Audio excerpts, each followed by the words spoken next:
नन्ही चिड़ैया।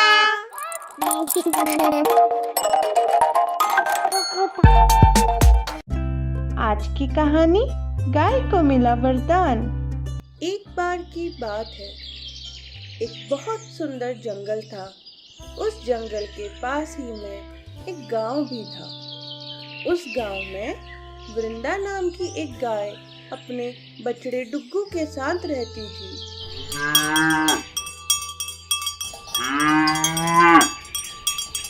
वृंदा रोज सुबह होते ही पास के जंगल में चरने के लिए जाती और शाम होते होते अपने प्यारे से बछड़े के पास आ जाती। एक दिन वृंदा घास खाते हुए जंगल में काफी दूर निकल गई।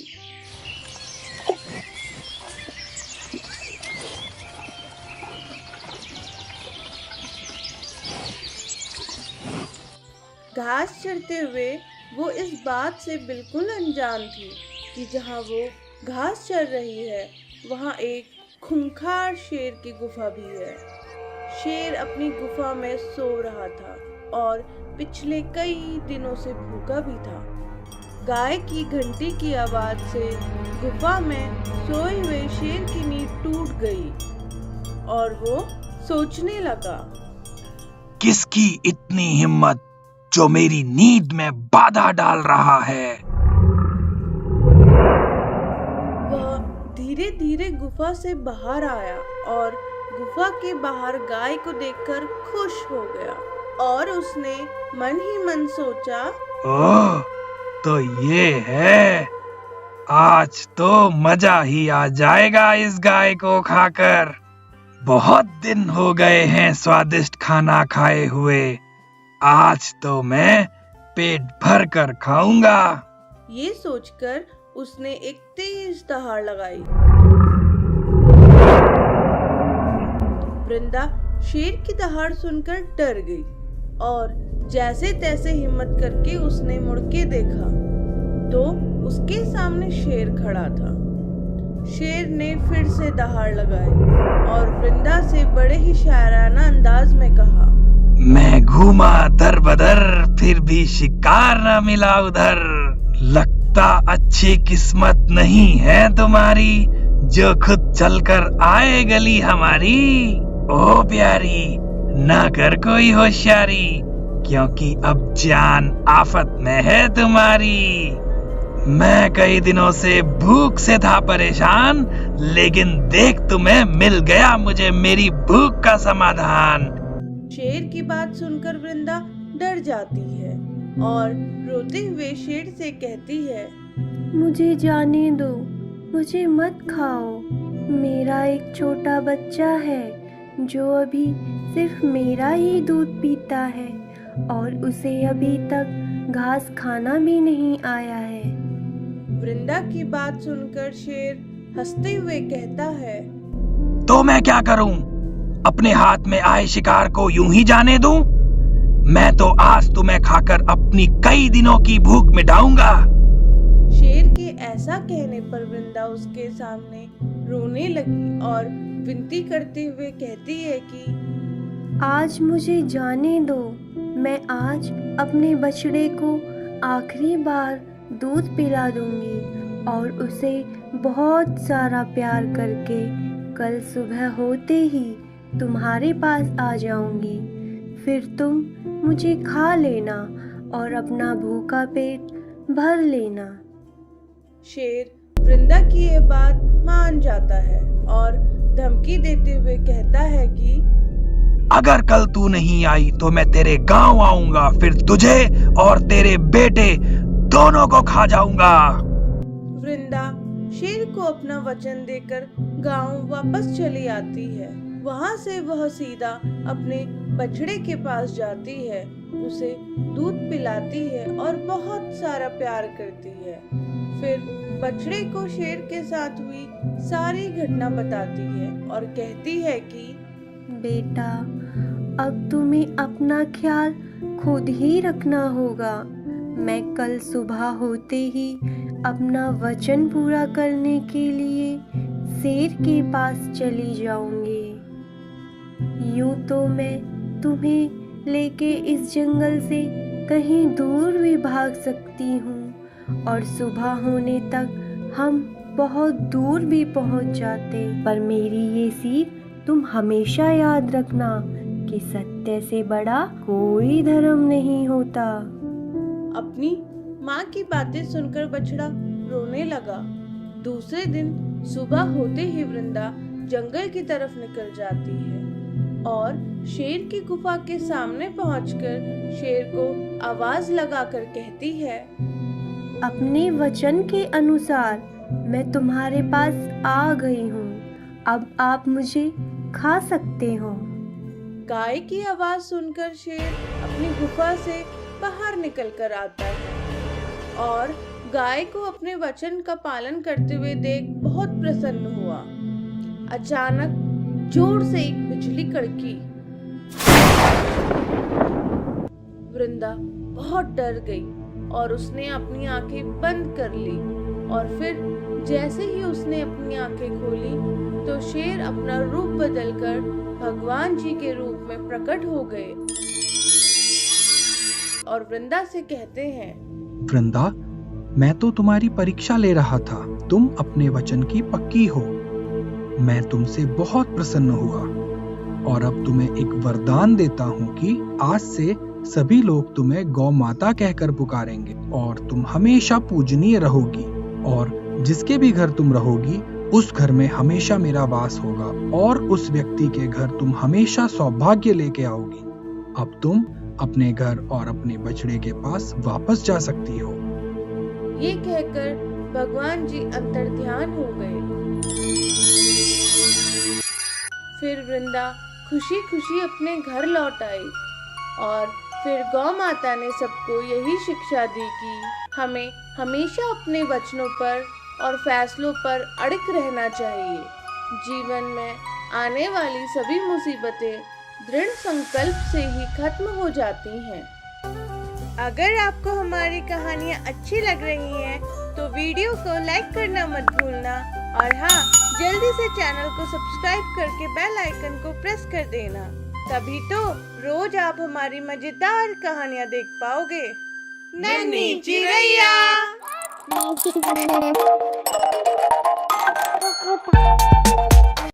आज की कहानी लोमड़ी की रहस्यमय गुफा।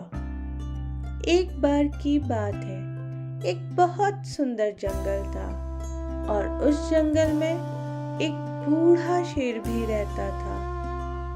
बूढ़े होने के कारण वह अब अच्छे से शिकार नहीं कर पाता था, जिसके कारण उसे कई कई दिनों तक भूखा रहना पड़ता था। एक दिन वह खरगोश का शिकार करने के लिए उसके पीछे दौड़ रहा था, लेकिन बुढ़ापे के कारण वह ज्यादा तेज नहीं दौड़ पाया और उसका शिकार वहां से बच के निकल गया। आखिरकार थक हार कर शेर वहीं बैठ गया और सोचने लगा, अब तो मैं बहुत बूढ़ा हो गया हूँ। कैसे दिन आ गए हैं। अब तो मैं एक छोटे से खरगोश का भी शिकार नहीं कर पा रहा हूँ। ये तो मेरे लिए बहुत शर्म की बात है। अब मुझे अपने शिकार के तरीके को बदलना ही होगा और अपने शारीरिक बल से नहीं बल्कि अपनी बुद्धि के इस्तेमाल से ही शिकार करना होगा। भूख से बेचैन बूढ़ा शेर जा ही रहा था। कुछ दूर चलने के बाद रास्ते में उसे एक गुफा दिखाई दी। गुफा को देखकर उसके मन में लालच आ गया और वह सोचने लगा, लगता है ऊपर वाले ने मेरी विनती सुन ली है। जरूर इस गुफा के अंदर कोई जानवर होगा, तो क्यों ना मैं इस गुफा के अंदर घुसकर उस जानवर को दबोच लूं। गुफा के अंदर से तो वो जानवर कहीं भाग भी नहीं पाएगा। हा हा हा हा हा। आज तो पार्टी पक्की है। ऐसा सोचकर वह गुफा के अंदर घुस गया। जब शेर ने अंदर जाकर देखा तो उसे कोई भी जानवर नहीं दिखाई पड़ा। तब उसने सोचा कि क्यों ना मैं यहाँ पर छुपकर बैठ जाऊं और जैसे ही कोई जानवर इस गुफा में आएगा मैं उसका शिकार कर लूंगा। शेर गुफा में छुप गया और अपने शिकार के आने का इंतजार करने लगा। वो गुफा एक लोमड़ी की थी जो हर रोज की तरह जंगल में अपना खाना पीना करने के बाद अपनी गुफा की तरफ आने लगी। पर जैसे ही वो गुफा के अंदर घुसने वाली थी, अचानक से गुफा के बाहर उसको शेर के पैरों के निशान दिखाई पड़ गए जो कि गुफा के अंदर को जा रहे थे। लोमड़ी बहुत होशियार थी। निशान देखकर वो सतर्क हो गई और वो शेर का शिकार नहीं बनना चाहती थी। लेकिन अब गुफा में शेर है या अब वो जा चुका है उसको स्पष्ट रूप से नहीं पता था।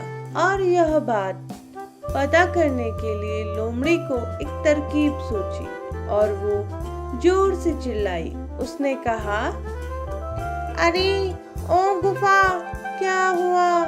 तुम नाराज हो क्या? आज तुमने मेरा स्वागत नहीं किया। अगर तुम रोज की तरह आज भी मेरा स्वागत नहीं करोगी तो मैं अंदर नहीं आऊंगी और यहीं से वापस लौट जाऊंगी। जैसे ही शेर ने लोमड़ी की आवाज सुनी, उसके मन में लालच आ गया और उसको लगा शायद यह गुफा बोलती है और अपने मालिक के आने पर उसका स्वागत भी करती होगी।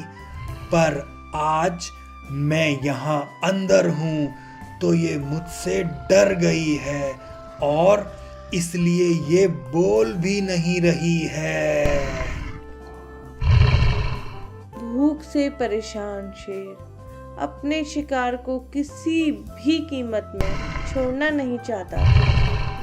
फिर उसने गुफा के बदले जवाब देने का फैसला किया और शेर अपनी दहाड़ भरी आवाज में बोला, आओ मेरी मालकिन, आपका ही इंतजार था। स्वागत है आपका अपनी प्यारी गुफा में।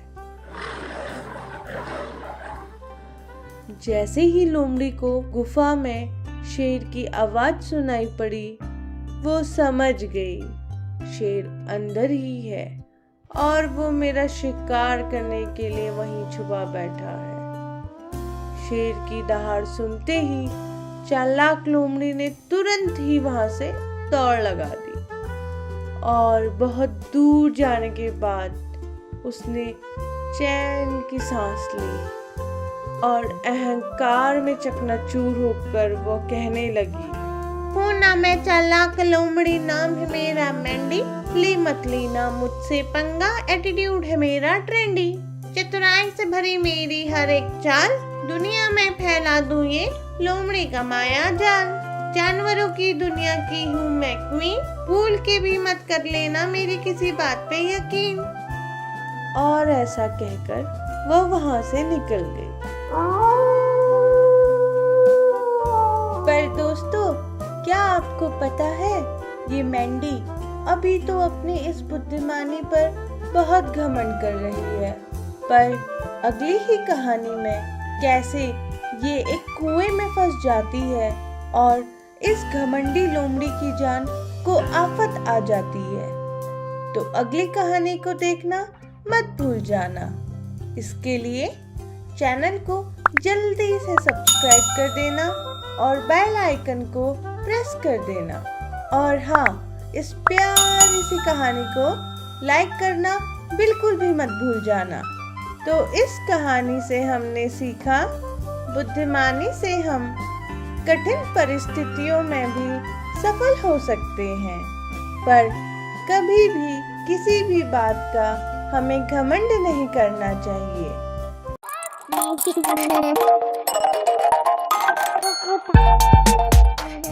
आज की कहानी चालबाज लोमड़ी और बेवकूफ बकरी।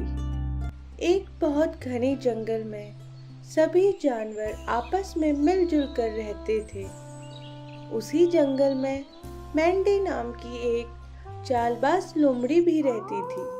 एक दिन मैंडी खाने की तलाश में अपने घर से बहुत दूर निकल गई और ज्यादा चलने के कारण उसको बहुत तेज प्यास लगने लगी।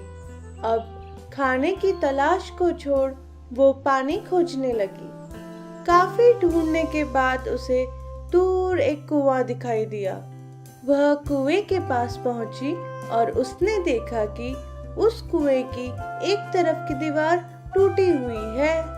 पानी पीने के लिए वह जल्दबाजी में आगे बढ़ी, पर जैसे ही पानी पीने के लिए वे कुएं की तरफ झुकी, अचानक से उसका पैर फिसल गया और वो कुएं में जा गिरी।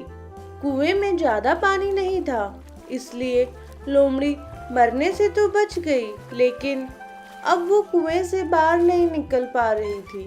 उसने बहुत कोशिश की, पर सारी कोशिशों के बावजूद भी वो बाहर नहीं निकल पाई। आखिरकार थक हार कर वह वहीं खड़े रहकर किसी के आने का इंतजार करने लगी और सोचने लगी, अरे यार, ये मैं कहाँ फंस गई। अब मेरा क्या होगा? कौन मेरी मदद करेगा? इस जंगल में तो मेरा कोई दोस्त भी नहीं है। अब मैं बाहर कैसे निकलूं? कुछ देर के बाद वहां से डिम्पी नाम की एक बकरी गुजर रही थी। डिम्पी को कुएं में कुछ हलचल सुनाई दी। हलचल सुनकर वो कुएं के पास गई और उसने देखा कि कुएं के अंदर तो मैंडी है। डिम्पी ने हैरान होकर लोमड़ी से पूछा, अरे मैंडी बहन, तुम कुएं में क्या कर रही हो? बकरी को देखते ही लोमड़ी के शातिर दिमाग में ख्याल आया और उसे कुएं से बाहर निकलने का रास्ता सूझ गया। वह मीठी आवाज में बोली, डिम्पी मेरी प्यारी बहन, क्या तुम नहीं जानती कि कुछ ही दिनों में जंगल में सूखा पड़ने वाला है, इसलिए मैं यहाँ आकर बैठ गई हूँ। कम से कम मैं यहाँ प्यास से तो नहीं मरूंगी। मैंडी की आवाज सुनकर डिम्पी बहुत घबरा गई। डिम्पी को घबराया हुआ देख चालबाज मैंडी को सही मौका मिल गया और वे तुरंत ही बोली, अरे बहन, तुम घबराओ मत। तुम तो मेरी छोटी बहन जैसी हो ना। तुम भी रह सकती हो यहाँ इस कुएं में मेरे साथ। नासमझ बकरी ने सोचा कि लोमड़ी सही कह रही है। पानी के बिना दर भटकने से तो अच्छा है कि मैं इस कुएं में जाकर बैठ जाऊं और बाद में जब बड़े जानवर कुएं में आएंगे तो वो मुझको अंदर नहीं जाने देंगे और मैं प्यासी ही मर जाऊंगी। ये विचार आते ही वे कुएं में कूद पड़ी। जैसे ही वो कुएं के अंदर पहुंची, मौके की ताक में बैठी लोमड़ी उसकी पीठ पे चढ़कर उस कुएं से बाहर निकल गई। बाहर निकलकर लोमड़ी जोर जोर से हंसने लगी और अपना वही घिसा पिटा डायलॉग मारने लगी।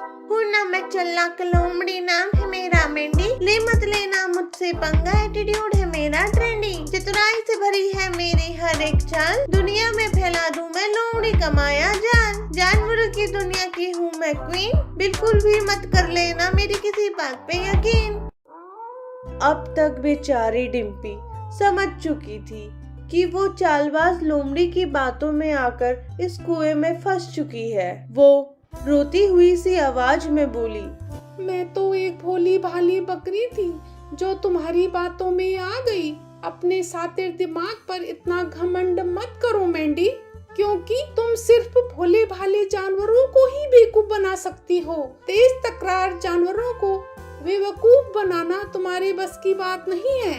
इस पर चालबाज लोमड़ी बोली, चुप कर बेवकूफ बकरी, तू नहीं जानती कि मेरी हर चाल मचा देती हर जगह बवाल। अब मेरी अगली कहानी में मैं दिखलाऊंगी अपने असली जलवे, जहाँ शेर तक मेरे आगे अपना सर झुकाएगा। ये कहकर लोमड़ी जंगल से भाग गई। तो दोस्तों, क्या मैंडी ने सच में अगली कहानी में शेर को अपने आगे झुकने पर मजबूर कर दिया? इसलिए इस चालबाजी की अगली मजेदार कहानी को आप लोग मिस मत कर देना। और हाँ, हमारी मजेदार कहानियों का नोटिफिकेशन आपको सबसे पहले मिले, इसके लिए आप जल्दी से इस चैनल को सब्सक्राइब कर लो। और हाँ, अगर ये कहानी आपको अच्छी लगी तो वीडियो को लाइक करके और हमें कमेंट करके ज़रूर बताना। तो दोस्तों, इस कहानी से हमने क्या सीखा? हमने सीखा कि हमें यूं ही किसी की भी बातों में भरोसा नहीं करना चाहिए, हमेशा अपनी बुद्धि से काम लेना चाहिए।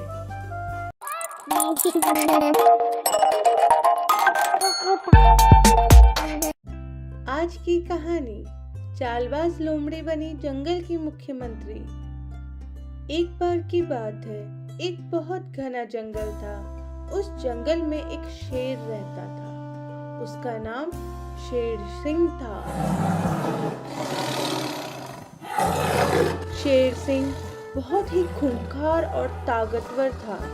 जंगल के सभी जानवर उसकी आवाज से थर थर कांपते थे। उसी जंगल में मैंडी नाम की एक चालबाज लोमड़ी भी रहती थी। एक बार मैंडी जंगल में अपना शिकार तलाश रही थी। तभी अचानक शेर सिंह उसके सामने आ गया और उसने लोमड़ी पर हमला कर उसको दबोच लिया। लोमड़ी ने जैसे तैसे अपने आप को संभाला और अपने बड़े ही शातिर अंदाज में शेर सिंह से बोली, शेर सिंह जी, मुझे इस जंगल में भगवान ने भेजा है और अगर तुमने मुझे मारा तो वो तुम्हें इसकी भयंकर सजा देंगे। लोमड़ी की बात सुनकर शेर भयंकर असमंजस में पड़ गया और लोमड़ी से बोला, मैं तुम्हारी बातों पर कैसे विश्वास कर लूं? और भला तुम्हें भगवान ने क्यों भेजा है? लोमड़ी बोली, जंगल के इस इलाके में आपका ही राज है। आप अपनी जगह का संचालन अच्छी तरह से कर सके, इस कारण आपकी सहायता के लिए भगवान ने मुझे भेजा है। और हाँ, भगवान ने मुझे मुख्यमंत्री के पद पर नियुक्त किया है ताकि मैं तुम्हें सही फैसले लेने में मदद कर सकूं। और हाँ, अगर आपको भगवान का ये फैसला मंजूर नहीं है तो मुझे साफ साफ अभी बता दो, मैं इस जंगल के दूसरे इलाके में चली जाऊंगी जहाँ किसी और शेर का साम्राज्य हो। शेर बोला, हो सकता है तुम अपनी जान बचाने के लिए मुझसे झूठ बोल रही हो। इस बात का क्या प्रमाण है कि तुम्हें भगवान ने ही भेजा है? लोमड़ी बोली, मैं एक लोमड़ी हूँ और जंगल में अधिकांश जानवर लोमड़ी से नहीं डरते, किंतु मुझे देखकर जंगल का बड़े से बड़ा जानवर भी भाग जाता है। अगर आपको यकीन न हो तो आप मेरे पीछे पीछे आइए और खुद ही देख लीजिए। शेर लोमड़ी की बातों पर यकीन कर उसके पीछे पीछे चलने लगा और जैसे ही कोई जानवर मिलता वो लोमड़ी को देखकर भाग जाता। अब शेर को यकीन हो गया कि इस लोमड़ी को भगवान ने ही भेजा है। असल में हुआ यह कि लोमड़ी के पीछे शेर था। जंगल के जानवर शेर को देखकर भाग रहे थे, जबकि शेर समझ रहा था कि जानवर लोमड़ी को देखकर भाग रहे हैं। अब शेर भी लोमड़ी को सम्मान देने लगा और उसे मुख्यमंत्री भी बना दिया। लोमड़ी को अब भोजन के लिए भटकना नहीं पड़ता था, क्योंकि शेर लोमड़ी को भगवान द्वारा भेजा गया प्राणी समझकर जो भी शिकार करता था उसी में से कुछ हिस्सा उसे भी दे देता था। इस प्रकार चालबाज लोमड़ी ने अपनी चालाकी से न सिर्फ अपनी जान बचाई, बल्कि मुख्यमंत्री बनकर पूरे ऐशो आराम का मजा लेने लगी। पर दोस्तों, आप तो जानते ही हैं, धोखेबाजी से हासिल की गई सफलता ज्यादा समय तक नहीं चलती। आप देखना आगे आने वाली कहानी में कैसे इस चालबाज लोमड़ी का बुरा समय शुरू होता है। दोस्तों, अगर आपको हमारी कहानियाँ पसंद आ रही हैं तो जल्दी से चैनल को सब्सक्राइब कर दो और हाँ, वीडियो को लाइक करना मत भूलना। नन्ही चिड़ैया।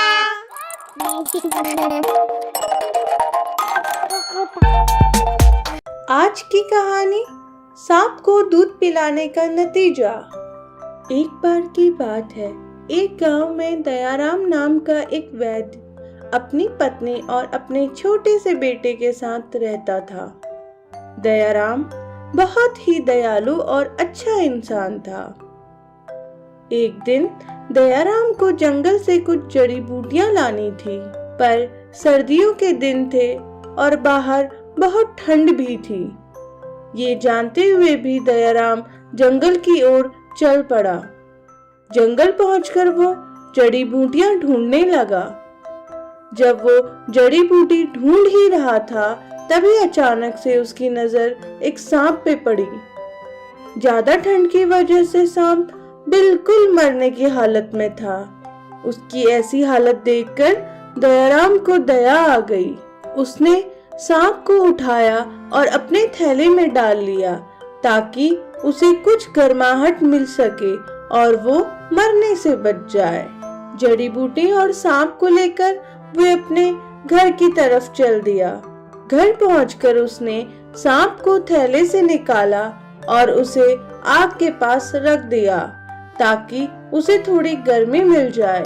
थोड़ी गर्मी मिलते ही सांप में कुछ हलचल होने लगी, पर वो पूरी तरह से ठीक नहीं हुआ।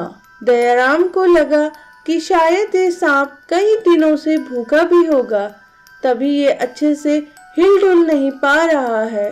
और ये सोचकर वो दूध से भरा कटोरा ले आया और सांप के पास आकर रख दिया। और सांप अच्छे से ठीक हो जाए, इसके लिए वे जड़ी बूटी लेने के लिए अपने औषधि कक्ष में गया। इतने में दयाराम का बेटा खेलता खेलता सांप के पास आ गया और सांप को देखकर बहुत खुश हुआ। उसे लगा सांप हमारे घर का नया सदस्य है और अब ये हमारे ही साथ रहेगा। ऐसा सोच सांप को दुलारने और सहलाने के लिए जैसे ही उसने अपना हाथ आगे बढ़ाया, सांप ने उस बच्चे को डस लिया और बच्चे को डसने के बाद सांप उस घर से भाग गया। दयाराम वैद्य था, तो उसने काफी मेहनत के बाद अपने बच्चे की जान बचा ली और कहने लगा, देखा दोस्तों, मैंने तो सांप की जान बचाने के लिए सोचा था, लेकिन बदले में वो हमें नुकसान पहुंचाकर चला गया। इसलिए कहते हैं, सांप को कितना भी दूध पिलाओ, वो उगलेगा तो जहर ही। इस कहानी से हमें शिक्षा मिलती है कि दुष्ट लोगों से अच्छाई की उम्मीद रखना मूर्खता है। अगर आपको हमारी कहानियाँ अच्छी लग रही हैं, तो वीडियो को लाइक करना मत भूलना और हाँ, जल्दी से चैनल को सब्सक्राइब करके बेल आइकन को प्रेस कर देना, तभी तो रोज आप हमारी मजेदार कहानियाँ देख पाओगे। नन्ही चिड़ैया।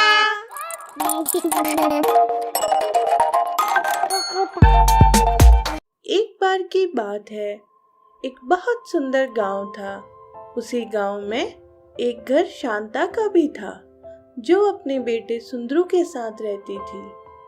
शांता बहुत गरीब थी और जैसे तैसे कर अपना घर ही चला पाती थी, पर गरीब होने के बावजूद भी शांता ने अपने बेटे सुंदरू को स्कूल भेजना बंद नहीं किया।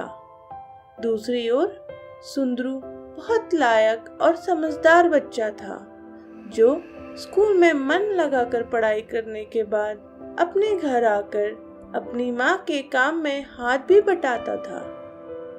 एक दिन सुंदरू स्कूल से वापस आकर उदास बैठा हुआ था।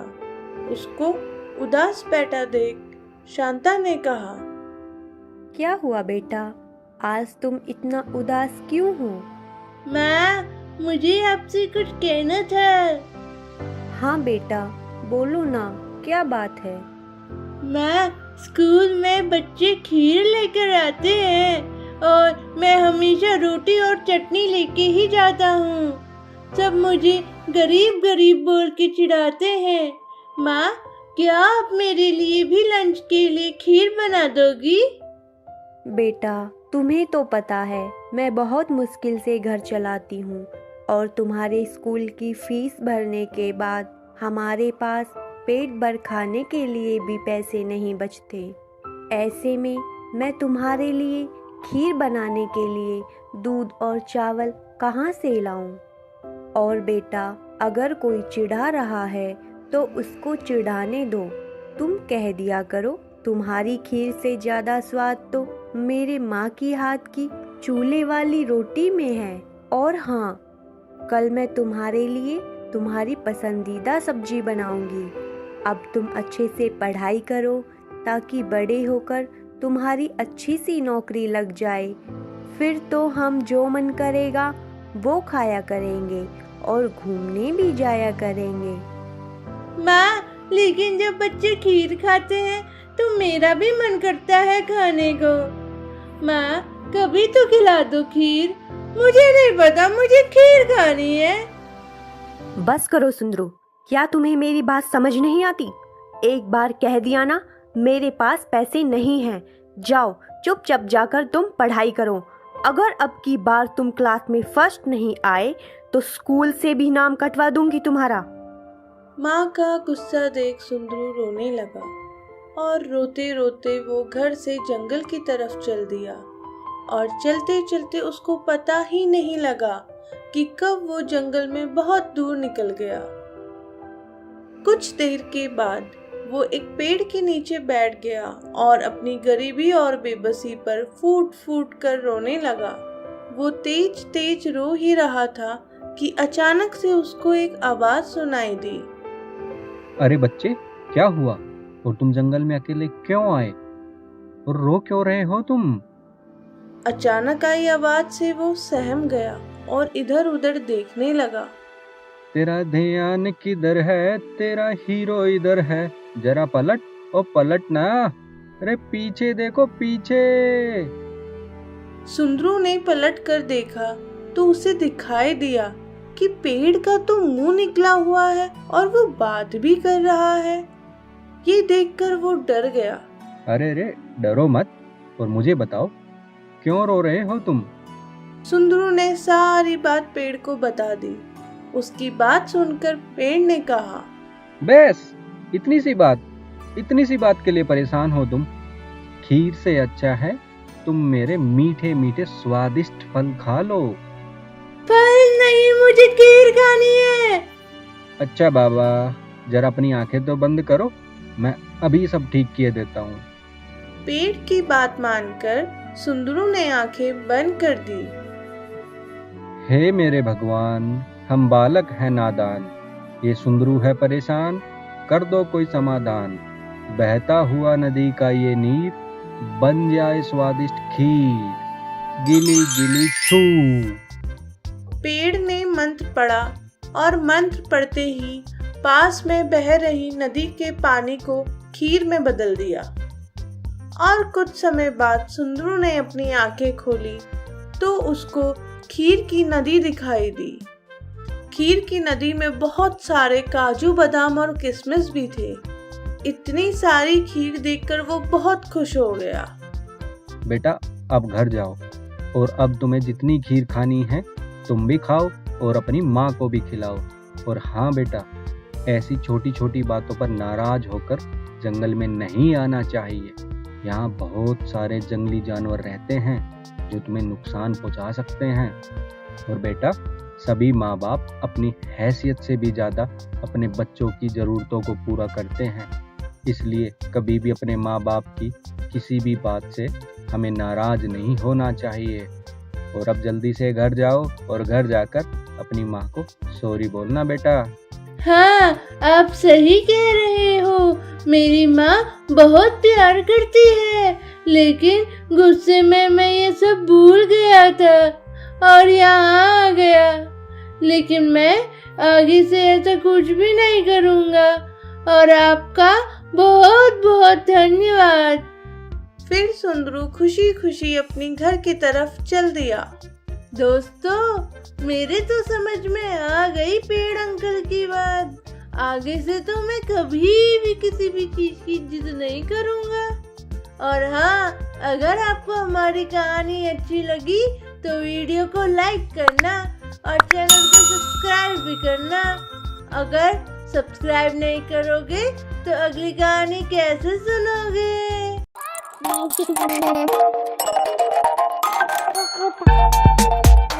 आज की कहानी लालच बुरी बला है। बहुत समय पहले की बात है। एक गांव में हीरा नाम का एक किसान रहता था। गांव के बाहर एक छोटा सा खेत था, जहां खेती कर वह अपना जीवन यापन करने के लिए थोड़ा बहुत कमा लेता था। एक दिन खेत में काम करने के बाद वह एक वृक्ष के नीचे सुस्ता रहा था। तभी अचानक से उसकी नजर एक बूढ़े सांप पे पड़ी। बूढ़े सांप के सिर पर एक मणि चमचमा रही थी और हीरा जानता था कि मणि वाले सांप कोई साधारण सांप नहीं होते। बूढ़े सांप को देखकर किसान के मन में विचार आया कि ये शायद मेरे कोई देवता हैं, जो यहाँ रहकर मेरे खेत की और मेरे परिवार की रक्षा करते हैं। मुझे इनकी देखभाल करनी चाहिए, क्योंकि इनके आशीर्वाद से ही मैं अपना जीवन अच्छे से चला पा रहा हूँ।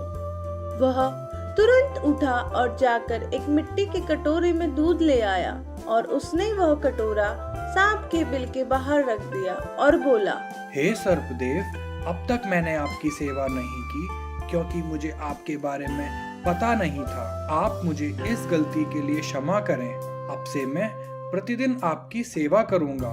आप मुझ पर अपनी कृपा यूं ही बनाए रखें और मेरे जीवन में खुशहाली लाएं। अगले दिन खेत पहुंचकर वह कटोरा उठाने के लिए सांप के बिल के पास गया तो उसने देखा कि उस कटोरे में एक सोने का सिक्का रखा हुआ है। सर्पदेव का आशीर्वाद समझकर उसने वह सिक्का उठा लिया और उस दिन भी वह सांप के लिए मिट्टी के कटोरे में दूध रखकर चला गया। अगले दिन उसे दोबारा एक सोने का सिक्का मिला। धन मिलने से वो बहुत खुश हुआ और अब वह हर रोज सांप के लिए दूध रखने लगा और उसे हर दिन सोने का सिक्का मिलने लगा।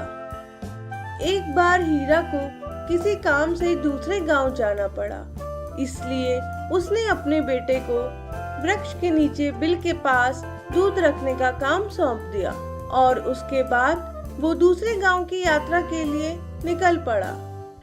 उसका बेटा आज्ञानुसार दूध का कटोरा सांप के बिल के सामने रखकर चला गया। अगले दिन जब वह दोबारा दूध रखने गया तो उसे कटोरे में सोने का सिक्का मिला। उसे देखकर वह चकित रह गया। सोने के सिक्के को देख उसके मन में लालच आ गया और वो सोचने लगा कि जरूर इस बिल के भीतर सोने से भरा एक कलश है और सांप रोज एक सिक्का निकालकर इस कटोरे में रख देता है। क्यों ना मैं इसे खोदकर सारे सोने के सिक्के एक साथ निकाल लूं। इससे तो मैं आज ही बहुत धनवान बन जाऊंगा। लेकिन उसे सांप का डर था। सांप के जीवित रहते सोने का कलश प्राप्त करना असंभव था। यह सोचकर वह उस दिन तो वापस चला गया, लेकिन अगले दिन जब वह वहां सांप के लिए दूध लेकर आया तो साथ में एक लाठी भी ले आया।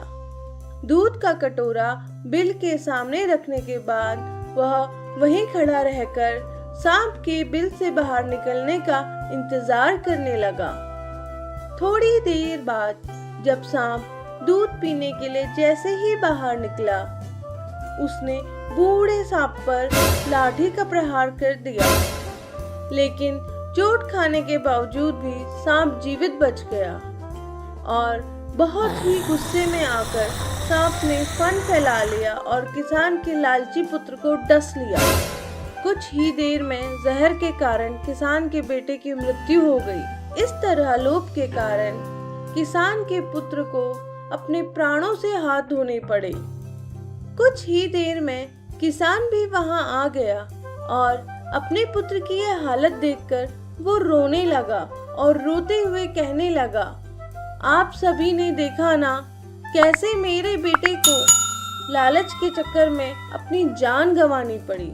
इसलिए ये सीख हमेशा याद रखना कि लालच बुरी बला है और जीवन में कभी भी लालच मत करना। अगर आपको हमारी वीडियो अच्छी लग रही है तो चैनल को जल्दी से सब्सक्राइब कर लीजिए और बेल आइकन को प्रेस कर दीजिए। नन्ही चिड़ैया।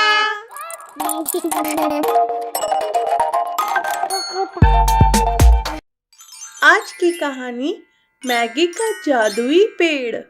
एक बार की बात है, एक बहुत सुंदर गांव था। उसी गांव में एक घर शांता देवी का भी था, जो अपने बेटे सुंदरू के साथ रहती थी। शांता बहुत गरीब थी और जैसे तैसे कर अपना घर ही चला पाती थी, पर गरीब होने के बावजूद भी शांता ने अपने बेटे सुंदरू को स्कूल भेजना बंद नहीं किया। दूसरी ओर सुंदरू बहुत लायक और समझदार बच्चा था, जो स्कूल में मन लगाकर पढ़ाई करने के बाद अपने घर आकर अपनी माँ के काम में हाथ भी बटाया करता था। एक दिन सुंदरू स्कूल से वापस आकर उदास बैठा हुआ था। उसको उदास बैठा देख शांता ने कहा, क्या हुआ बेटा, आज तुम इतना उदास क्यों हो? माँ, मुझे कुछ कहना था। हाँ बेटा, बोलो ना, क्या बात है? माँ, स्कूल में बच्चे मैगी लेके आते हैं और मैं हमेशा रोटी और चटनी लेके ही जाता हूँ। सब लोग मुझे गरीब गरीब बोल के चिढ़ाते हैं। माँ, क्या आप मेरे लिए भी लंच में एक मैगी बना दोगी? बेटा, तुम्हें तो पता है मैं बहुत मुश्किल से घर चलाती हूँ और तुम्हारे स्कूल की फीस भरने के बाद हमारे पास पेट भर खाने के लिए भी पैसे नहीं बचते। ऐसे में मैं तुम्हारे लिए मैगी कहाँ से लाऊं? और बेटा, अगर कोई चिढ़ा रहा है तो उसको चिढ़ाने दो। तुम कह दिया करो, तुम्हारी मैगी से ज़्यादा स्वाद तो मेरी माँ के हाथ की चूल्हे वाली रोटी में है। और हाँ, कल मैं तुम्हारे लिए तुम्हारी पसंदीदा सब्जी बनाऊंगी। अब तुम अच्छे से पढ़ाई करो ताकि बड़े होकर तुम्हारी अच्छी सी नौकरी लग जाए। फिर तो हम जो मन करेगा वो खाया करेंगे और घूमने भी जाया करेंगे। माँ, लेकिन जब बच्चे मैगी खाते हैं तो मेरा भी मन करता है खाने को। माँ, कभी तो खिला दो मैगी। मुझे नहीं पता, मुझे मैगी चाहिए। बस करो सुंदरू, क्या तुम्हें मेरी बात समझ नहीं आती? मेरे पास पैसे नहीं है और बिना पैसों के मैगी कहाँ से लाऊं? चुपचाप जाकर तुम पढ़ाई करो। अगर अब की बार तुम क्लास में फर्स्ट नहीं आए तो स्कूल से भी नाम कटवा दूंगी तुम्हारा। माँ को गुस्सा देख सुंदरू रोने लगा और रोते रोते वो अपने घर से जंगल की तरफ चल दिया और चलते चलते उसको पता ही नहीं लगा कि कब वो जंगल में बहुत दूर निकल गया। कुछ देर के बाद वो एक पेड़ के नीचे बैठ गया और अपनी गरीबी और बेबसी पर फूट फूट कर रोने लगा। वो तेज तेज रो ही रहा था कि अचानक से उसको एक आवाज सुनाई दी। अरे बच्चे, क्या हुआ? और तुम जंगल में अकेले क्यों आए और तुम रो क्यों रहे हो? अचानक आई आवाज से वो सहम गया और इधर उधर देखने लगा। अरे तेरा ध्यान किधर है, तेरा हीरो इधर है, पलट पलट ना, अरे पीछे देखो पीछे। सुंदरू ने पलट कर देखा तो उसको दिखाई दिया कि पेड़ का तो मुंह निकला हुआ है और वो बात भी कर रहा है। ये देखकर वो डर गया। अरे अरे डरो मत और मुझे बताओ क्या हुआ, क्यों रो रहे हो तुम? सुंदरू ने सारी बात पेड़ को बता दी।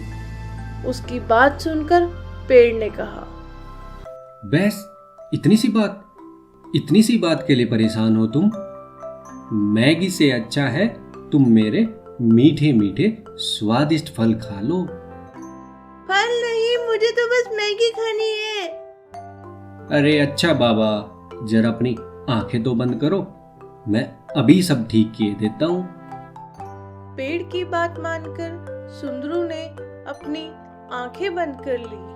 पीले पीले कपड़े हों जिसके और पक जाती वो झटपट, पीले पीले कपड़े हों जिसके और पक जाती वो झटपट, खाकर उसको सुंदरू खुशी से हो जाए लटपट, गिली गिली छू। और कुछ समय बाद सुंदरू ने अपनी आंखें खोली तो उसको पेड़ पर फलों की जगह बहुत सारी मैगी लगी हुई दिखाई दी। अरे वाह, इतनी सारी मैगी तो मैंने कभी नहीं देखी। लेकिन अब मैं इनको तोड़ूं कैसे? मुझे तो पेड़ में चढ़ना भी नहीं आता। अच्छा, एक और समस्या, चलो फिर से आंखें बंद करो, मैं इसे अभी ठीक किए देता हूँ। और जैसे ही सुंदरू ने फिर से आंखें खोली तो उसके सामने जमीन पर मैगी का ढेर लगा हुआ था। बहुत सारी मैगी को देखकर वो बहुत खुश हुआ। ले जाओ बेटा, अब तुम्हें जितनी मैगी चाहिए तुम ले जाओ, तुम भी खाओ और अपनी माँ को भी खिलाओ। और हाँ बेटा, ऐसी छोटी छोटी बातों पर नाराज होकर जंगल में अकेला नहीं आना चाहिए। यहाँ बहुत जंगली जानवर रहते हैं जो तुम्हें नुकसान भी पहुंचा सकते हैं। और बेटा, सभी माँ बाप अपनी हैसियत से ज्यादा अपने बच्चों की जरूरतों को पूरा करते हैं, इसलिए कभी भी अपने माँ बाप की किसी भी बात से नाराज नहीं होना चाहिए। अब जल्दी से घर जाओ और घर जाकर अपनी माँ को सॉरी बोलना। हाँ, आप सही कह रहे हो। मेरी माँ बहुत प्यार करती है, लेकिन गुस्से में ये सब भूल गया था और यहाँ आ गया। लेकिन मैं आगे से ऐसा कुछ नहीं करूँगा। और आपका बहुत बहुत धन्यवाद मुझे इतनी सारी मैगी देने के लिए। फिर सुंदरू बहुत सारी मैगी लेकर खुशी खुशी अपने घर की तरफ चल दिया। दोस्तों, मेरे तो समझ में आ गई पेड़ अंकल की बात। आगे से तो मैं कभी भी किसी भी चीज की जिद नहीं करूँगा। और हाँ, अगर आपको हमारी कहानी अच्छी लगी तो वीडियो को लाइक करना और चैनल को सब्सक्राइब भी करना। अगर सब्सक्राइब नहीं करोगे तो अगली कहानी कैसे सुनोगे? नन्ही चिड़ैया।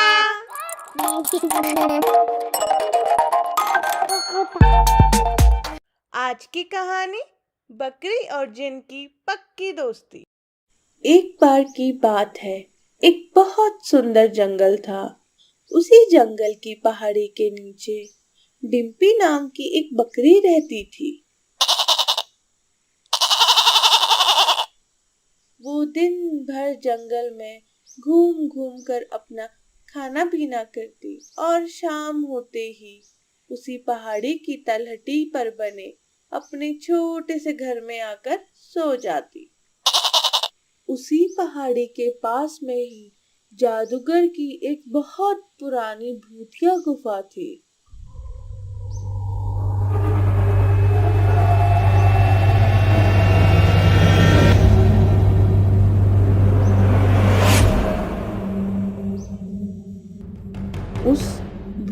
गुफा के आसपास कोई भी जानवर नहीं आता, क्योंकि सबको पता था कि जो एक बार उस गुफा में गया तो कभी वापस लौट के नहीं आया। उसी जंगल में लकड़बग्घों का एक झुंड भी रहता था।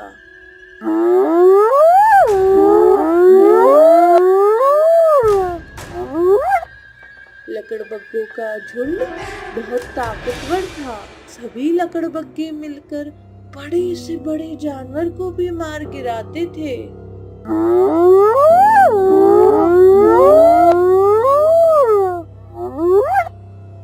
एक दिन डिम्पी घास चर रही थी,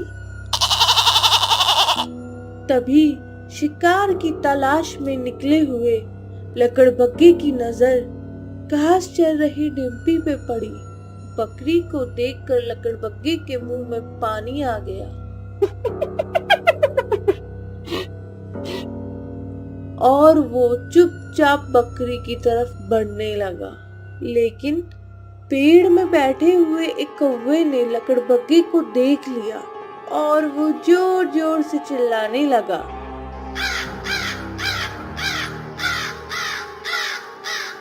कौवे की आवाज सुनकर अचानक से बकरी की नजर भी उस लकड़बग्घे पर पड़ गई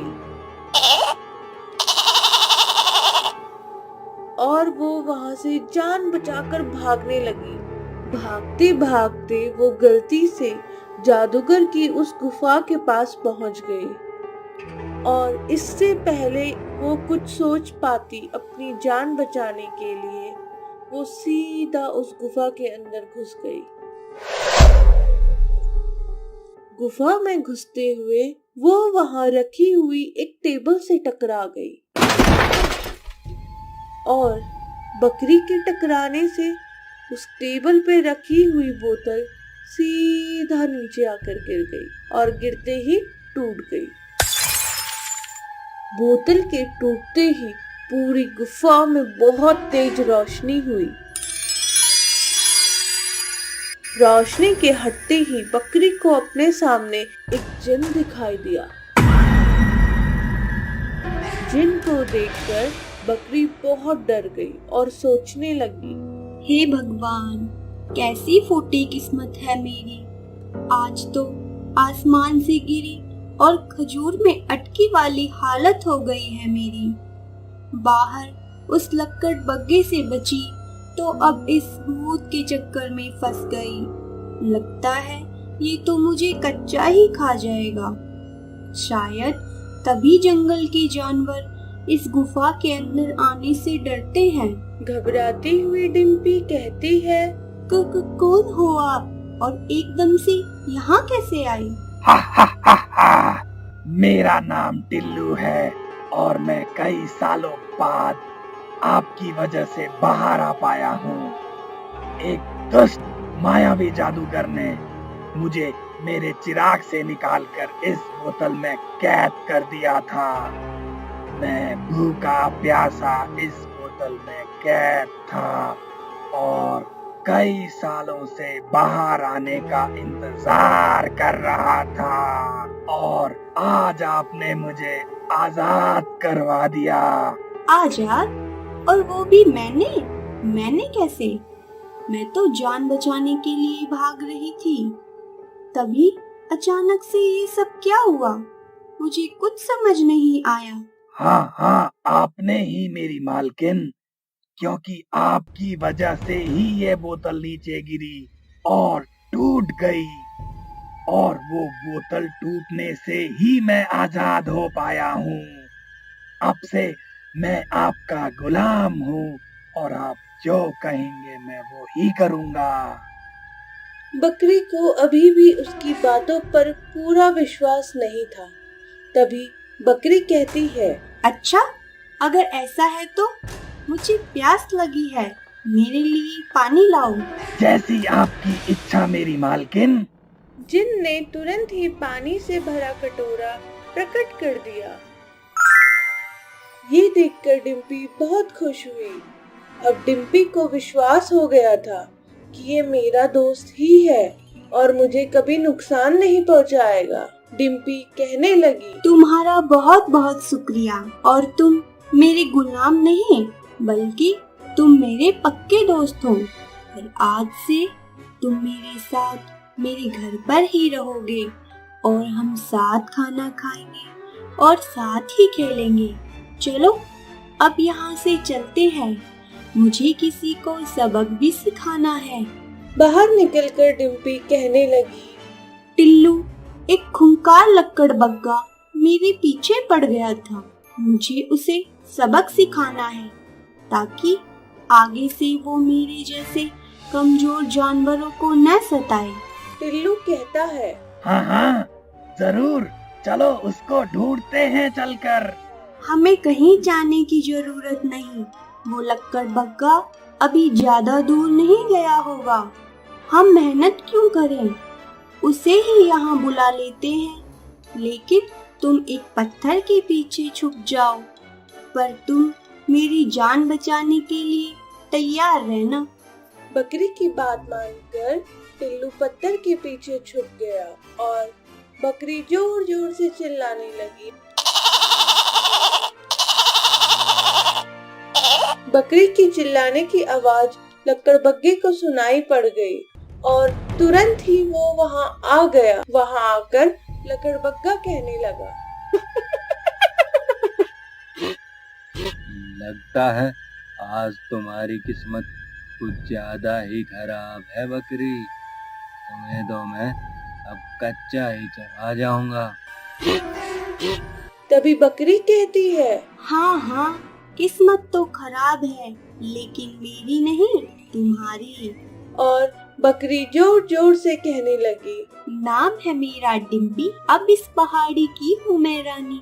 जो मुझसे टकराएगा उसको पिला दूंगी मैं पानी। ओ मेरी दोस्त सुन मेरी बात, किस्मत बदलने की कर शुरुआत। छोटा मुंह हो और पहने हो दांत, दिल के अंदर गुजरे इसके दिन और रात। गिली गिली छू। बकरी के इशारे को टिल्लू समझ गया और उसने अपने जादू से लकड़बग्गे को एक चूहा बना दिया। चूहा बनते ही वह घबरा गया और वहां से अपनी जान बचाकर भाग गया। इतने में टिल्लू भी पत्थर के पीछे से बाहर निकल आया और दोनों मिलकर जोर जोर से हंसने लगे। अगर आपको हमारी कहानियाँ अच्छी लग रही हैं, तो वीडियो को लाइक करना मत भूलना और हाँ, जल्दी से चैनल को सब्सक्राइब करके बेल आइकन को प्रेस कर देना। तभी तो रोज आप हमारी मजेदार कहानियाँ देख पाओगे। नन्ही चिड़ैया।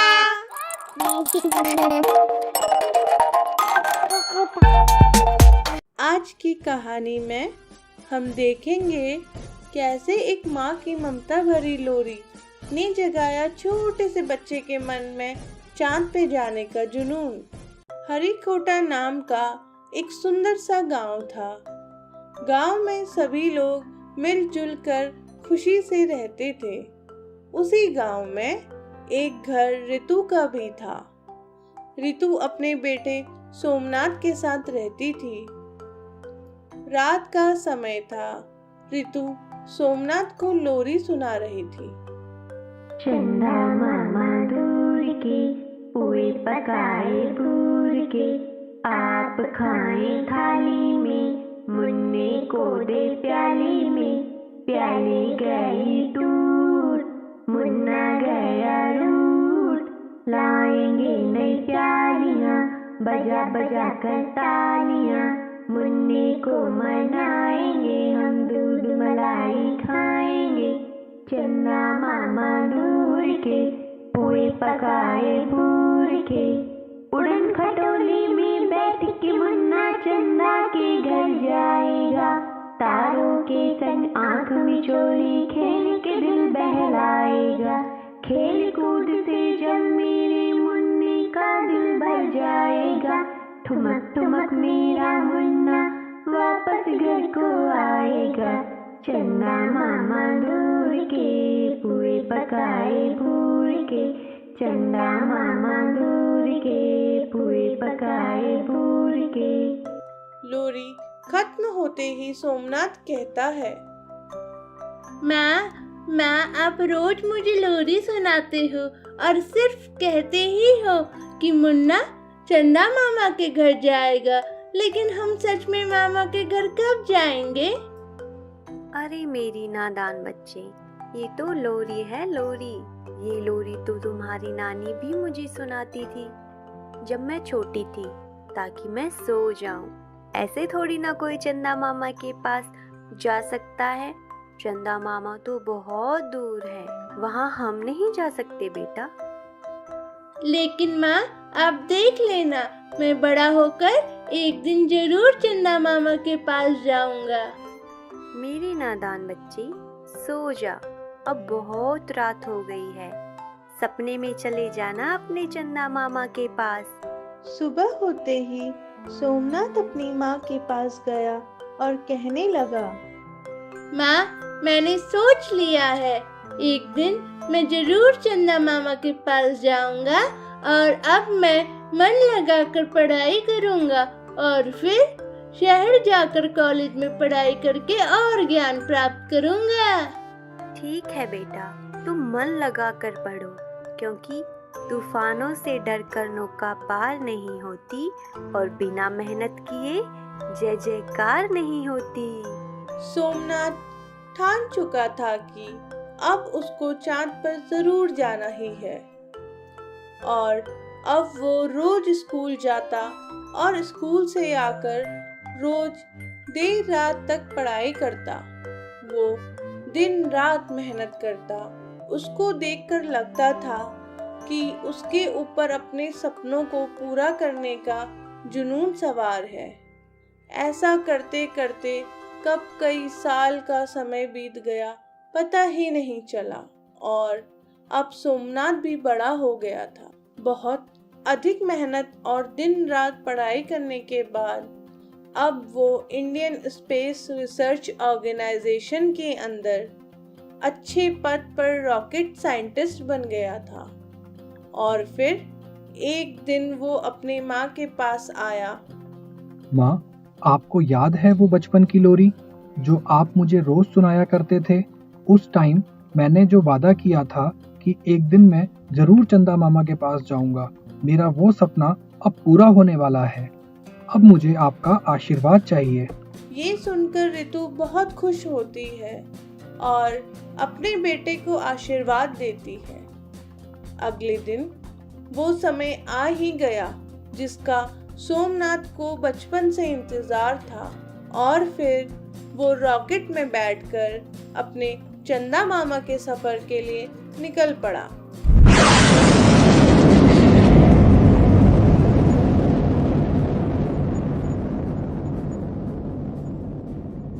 कुछ ही दिनों में चंद्रयान सोमनाथ को लेकर चांद पर पहुंच जाता है। चांद पर पहुंचकर सोमनाथ बहुत खुश होता है और अपने देश का झंडा चांद पर फहरा देता है। फिर वो कहता है, बहुत दिनों की कड़ी मेहनत के बाद मैंने आज अपना सपना पूरा कर ही लिया। मेरी आप सभी से अनुरोध है कि जैसे एक छोटे से गांव में रहने वाला एक साधारण सा लड़का अपने सपने को पूरा कर पाया है, उसी तरह आप भी अपने लक्ष्य को कड़ी मेहनत से हासिल कर सकते हैं। भारत माता की जय। जय हिंद। वंदे मातरम। चंद्रयान 3 मिशन की सभी देशवासियों को ढेरों शुभकामनाएं।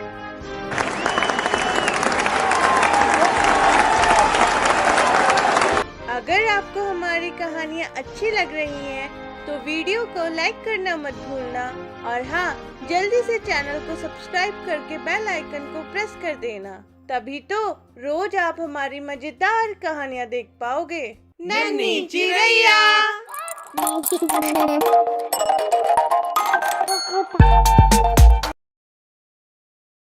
आज की कहानी अहंकारी साधु। एक बार की बात है, होशियार और चतुर नाम के 2 साधु थे जिन्होंने गुरुकुल में अपनी पढ़ाई पूरी कर ली थी। अब दोनों का एक ही सपना था कि शहर जाके खूब नाम कमाना है। शहर वहां से काफी दूर था और रास्ते में एक जंगल भी पड़ता था जहां खतरनाक जानवर भी रहते थे। तो दोनों ने एक साथ सफर तय करने का फैसला किया। वैसे तो दोनों की आपस में बिल्कुल नहीं बनती थी, क्योंकि दोनों अपने अपने आप को एक दूसरे से ज्यादा गुणवान समझते थे और दोनों में इस बात का अहंकार कूट कूट के भरा हुआ था। पर आप तो जानते ही हैं, मजबूरी इंसान से सब कुछ करवा देती। जंगल में खतरनाक जानवर के डर ने दोनों को नकली दोस्त बनवा दिया और दोनों दोस्त होने की एक्टिंग करने लगे। शहर का रास्ता काफी लंबा था और अब शाम भी होने लगी थी। दोनों चलते चलते बहुत थक भी गए थे। दोनों ने फैसला किया कि वो रात में जंगल पार नहीं करेंगे, क्योंकि इसमें खतरा ज्यादा है। पर अब दोनों इस बात से परेशान थे कि रात कहाँ बिताई जाए। तभी उनको दूर एक गांव दिखाई दिया। उस गांव में पहला घर वीर प्रताप नाम के एक ठाकुर का था, जो बहुत अमीर और स्वभाव से एक नेक दिल इंसान था। तो दोनों ने सोचा, क्यों ना आज ठाकुर साहब के यहाँ रुककर आराम किया जाए, और ठाकुर इतने अमीर है तो आज रात हमारी दावत तो पक्की है, और क्या पता कल सुबह जाते समय हमें कुछ सोने के सिक्के भी उपहार में दे दे। ऐसा सोचकर दोनों ठाकुर के घर गए और कहने लगे, कृपया आज रात हमें अपने घर पर ठहरने दे। कल सुबह होते ही हम शहर की तरफ निकल जाएंगे। सारी बात सुनकर वीर प्रताप ने कहा, अरे ये तो मेरे लिए खुशी की बात है। मुझे आप दोनों की सेवा करने का मौका मिल रहा है। जब तक आपका मन करे आप यहाँ रह सकते हैं। आप अपने विश्राम कक्ष में जाइए, आराम कीजिए। मैं आपके लिए जलपान की व्यवस्था करता हूँ। फिर दोनों अपने अपने कक्ष में चले गए और फिर ठाकुर पानी लेकर पहले होशियार के पास आए और कहने लगे, लीजिए आप पानी पीजिए। और ये तो मेरा सौभाग्य है कि दो विद्वान साधुओं की सेवा करने का मौका मिला है मुझे। आप दोनों से तो जरूर कुछ ना कुछ सीखने को ही मिलेगा मुझे। अरे ठाकुर साहब, दो नहीं सिर्फ एक, क्योंकि सिर्फ मुझे ही सभी शास्त्रों का ज्ञान है और वो चतुर तो सिर्फ नाम का चतुर है। बुद्धि से तो वह गधा है, गधा। उसके दिमाग में तो सिर्फ गोबर ही भरा हुआ है। होशियार के मुंह से अपने साथी के बारे में ऐसा सुनकर ठाकुर वीर प्रताप को बड़ी हैरानी हुई। फिर वो पानी लेकर चतुर के पास गए और कहने लगे, अरे सौभाग्य है मेरा जो दो विद्वान साधु हमारे घर पधारे। आप दोनों के नाम से ही पता चलता है कि आप कितने बुद्धिमान होंगे। अरे ठाकुर साहब, सिर्फ साधु होने से बुद्धिमानी नहीं आ जाती। और शायद मेरे साथी की शक्ल आपने अच्छे से नहीं देखी। वो तो शक्ल से ही घोंचू लगता है। मैंने ही अच्छे से ज्ञान प्राप्त किया है और गुरुकुल का सबसे होनहार विद्यार्थी सिर्फ मैं था। और हाँ, होशियार नाम रखने से कोई होशियार नहीं हो जाता। वो तो बैल बुद्धि है। भगवान ने गलती से उसे इंसान बना दिया, नहीं तो गाय भैंसों के झुंड के साथ फिर रहा होता कहीं। दोनों साधुओं से एक दूसरे के लिए ऐसे विचार सुनकर वीर प्रताप को बहुत हैरानी हुई। फिर वो दोनों साधुओं के लिए खाने की व्यवस्था करने के लिए वहां से चले गए और कुछ ही देर में ठाकुर साहब ने आवाज लगाई और कहा, होशियार जी और चतुर जी, खाना लग गया है। आप भोजन करने के लिए आ जाइए। दोनों साधु ठाकुर साहब की हवेली की दावत खाने के लिए तैयार थे। खूब सारे पकवान और 56 भोग के बारे में सोच सोचकर उनकी भूख बेकाबू हो रही। पर ठाकुर साहब भोजनालय ले जाने के बजाय दोनों साधुओं को अपने अस्तबल की ओर ले गए। ठाकुर साहब आगे आगे और दोनों साधु पीछे पीछे। अब साधुओं को लगा कि शायद भोजन से पहले ठाकुर साहब हमें अपना पूरा घर दिखा रहे हैं। पर कुछ ही देर बाद उनके होश उड़ने वाले थे। इस बात की उनको कोई भी खबर नहीं थी। अस्तबल में पहुंचने के बाद सामने पड़ी हुई घास की तरफ इशारा करते हुए ठाकुर वीर प्रताप कहने लगे, होशियार जी और चतुर जी, कृपया भोजन ग्रहण कीजिए। ये देखकर दोनों साधु गुस्से से आग बबूला हो गए और कहने लगे, ये क्या मजाक कर रहे हो आप नहीं जानते हम दो विद्वान साधु हैं और आपके इस व्यवहार के लिए हम आपको श्राप भी दे सकते हैं। अरे अरे अरे, आप दोनों तो गुस्सा हो गए। होशियार जी, जरा आप एक बात बताइए, अंदर तो आप कह रहे थे कि वो तो सिर्फ नाम का ही चतुर है, बुद्धि से तो वो गधा है, गधा।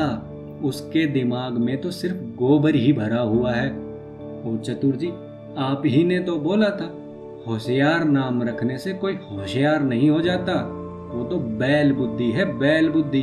भगवान ने गलती से उसे इंसान बना दिया। आप दोनों ने एक दूसरे की जो विशेषता मुझे बताई, उसी के आधार पर ही मैंने इस भोजन की व्यवस्था की है। मुझे तो डर था, अगर मैंने दो विद्वान साधुओं के लिए पूरी सब्जी और 56 भोग की व्यवस्था कर दी तो ये कहीं गुस्सा ना हो जाए और गुस्से में आकर मुझे श्राप ना दे दे। आप ही बताइए, अब मैं कहीं गलत हूँ तो? ठाकुर के मुंह से ये बात सुनते ही दोनों साधु बहुत शर्मिंदा हुए और दोनों ने हाथ जोड़कर ठाकुर से माफी मांगी और कहा, हमें क्षमा कीजिए। आज आपने हमारी बुद्धि पे गिरा हुआ अहंकार का पर्दा हटा दिया है। अब हमें अपनी गलती का सबक मिल गया है। ऐसा कहकर दोनों साधुओं ने अपनी गर्दन को शर्मिंदगी से झुका लिया। इस प्रकार ठाकुर ने दोनों साधुओं की अकल को ठिकाने लगा दिया। अगर आपको हमारी ये कहानी अच्छी लगी तो जल्दी से इस वीडियो को लाइक कर दो और हाँ, चैनल को सब्सक्राइब करना तो आप बिल्कुल भी मत भूलना। तभी तो रोज आप हमारी अच्छी अच्छी कहानियाँ सुन पाएंगे। नन्ही चिड़ैया।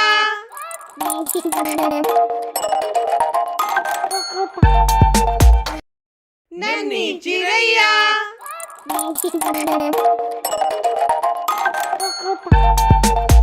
आज की कहानी शेर का दिल आया गधी पर। सालों पहले की बात है। मोहनपुर नाम का एक बहुत सुंदर गांव था। उस गांव में सब मिलजुल कर रहते थे। उसी गांव में पलटू नाम का एक गरीब धोबी भी अपने गधे के साथ रहता था। पलटू अपने गधे को प्यार से भगल्लू बुलाता था। अब घरों में वॉशिंग मशीन आ जाने के कारण धोबी की आमदनी कम हो गई थी, जिसकी वजह से वो अपने और भगल्लू के लिए भर पेट खाना भी नहीं जुटा पाता था। भर पेट खाना न मिलने से भगल्लू बहुत ही कमजोर हो गया था। पलटू को हमेशा भगल्लू के स्वास्थ्य की चिंता रहती थी। एक दिन ठंड के मौसम में पलटू भगल्लू को लेकर एक जंगल से गुजर रहा था। तभी अचानक से बर्फीला तूफान आ गया और ज्यादा ठंड होने के कारण भगल्लू बुरी तरह से कांपने लगा। उसको कांपता देख पलटू बहुत परेशान हो गया। अरे, लगता है अगर मैंने जल्दी कोई उपाय नहीं किया तो ठंड से मेरा भगल्लू मर जाएगा। इसके लिए मैं आग जलाता हूँ, तभी से ठंड से थोड़ी राहत मिलेगी। पलटू जैसे ही लकड़ी बिनने के लिए आगे बढ़ा, उसको एक मरा हुआ शेर दिखाई दिया। तभी उसको एक तरकीब सूझी। उसने तुरंत ही शेर की खाल अपने भगल्लू को पहना दी ताकि उसको थोड़ी गर्मी मिल सके, और भगल्लू को लेकर वो अपने गांव की तरफ चल दिया और चलते चलते भगल्लू से कहने लगा, अरे देखा भगल्लू, कितनी शानदार ड्रेस लाया हूँ। मेरा प्यारा भगल्लू इस ड्रेस में जंगल का राजा लग रहा है, राजा। कुछ ही देर में तूफान गुजर गया और वो अपने गांव पहुंच गया। लेकिन जैसे ही लोगों ने पलटू और उसके साथ भगल्लू को देखा तो सब डर के मारे चिल्लाते हुए भागने लगे। अरे भागो भागो! हाँ, भागो भागो! गांव में शेर आ गया है। जल्दी से भागो। नहीं तो ये हमें कच्चा चबा जाएगा। शेर? और वो भी गांव में? कहाँ है शेर? जरा मैं भी तो देखूं। वो इधर उधर देखने लगा, तभी भगल्लू को देखकर उसको समझ आ गया। ओह, तो ये है शेर। इसको देखकर लोग भाग रहे हैं। तभी उसके दिमाग में एक तरकीब आई और वो गधे के कान के पास जाकर कहने लगा, अरे वाह भगल्लू, ये तो कमाल ही हो गया। देखो, इसे कहते हैं किस्मत। सभी लोग तुम्हें शेर समझकर डर के मारे भाग रहे हैं। चलो इसी मौके का फायदा उठाते हैं। लेकिन मेरी एक बात याद रखना, अब अपने मुंह पर ताला लगा दो तुम। आज के बाद एक भी शब्द मत निकालना अपने मुंह से, समझ गए ना? अरे सुनो गांव वालों, मैंने गधा बेचकर ये शेर खरीद लिया है और ये मेरी सारी बातें मानता है। अगर तुम सभी को अपनी जान प्यारी है तो तुम सबको अपनी संपत्ति में से मुझे हिस्सा देना होगा। और हाँ, इस गांव का प्रधान आज से मैं हूँ।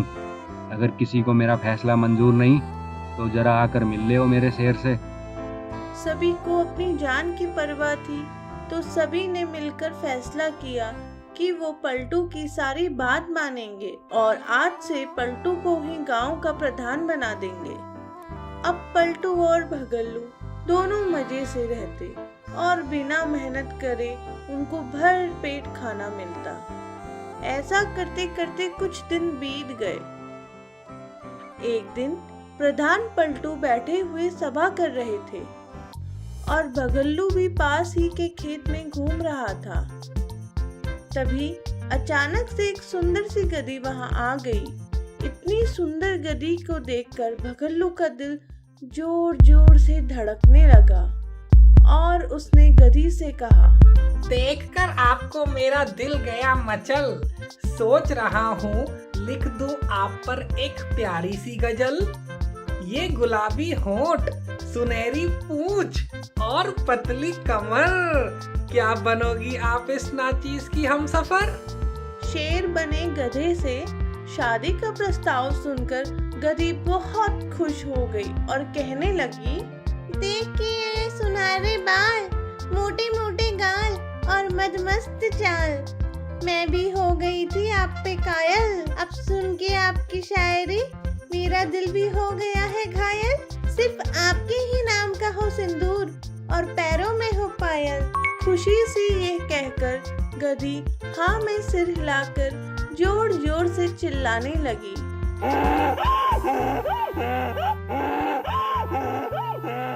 हाँ सुनते ही भगल्लू के कान में शादी की शहनाई बजने लगी और वो सब कुछ भूलकर गधी के साथ मिलकर जोर जोर से चिल्लाने लगा।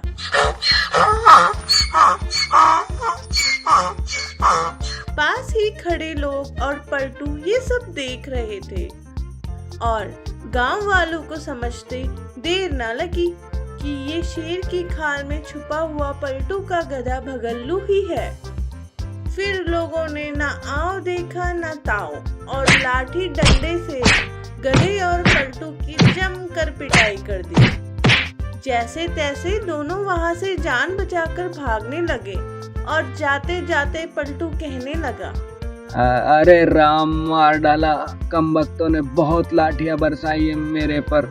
अरे बेवकूफ, मैंने कहा था ना अपना मुंह बंद रखना, लेकिन अब समझ आए लोग तुझे गधा क्यों कहते हैं। सही कहा है किसी ने, नकल के लिए भी अकल की जरूरत होती है। कमबख्त, तेरे चक्कर में मेरी भी पिटाई हो गई। अब जल्दी जल्दी भाग यहाँ से, वरना यहीं समाधि बना देंगे हमारी ये।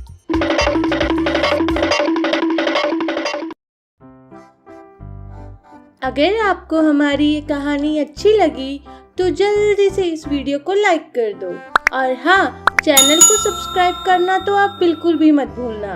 तभी तो रोज आप हमारी अच्छी अच्छी कहानियाँ सुन पाएंगे। हमेशा की तरह आज का सवाल, गधे को इंग्लिश में क्या कहते हैं? पहले 5 सही जवाब देने वालों के घर नन्ही चिड़ैया भिजवाएगी एक छोटा सा गिफ्ट। अगर आप भी चाहते हैं नन्ही चिड़ैया से गिफ्ट लेना तो जल्दी से चैनल को सब्सक्राइब करके आज के क्वेश्चन का करेक्ट आंसर नीचे कमेंट सेक्शन में टाइप कर दो। जुड़े रहिए, सीखते रहिए और जीतते रहिए। नन्ही चिड़ैया।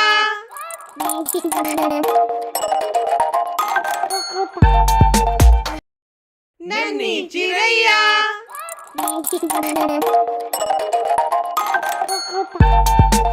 आज की कहानी पतलू परचून वाला।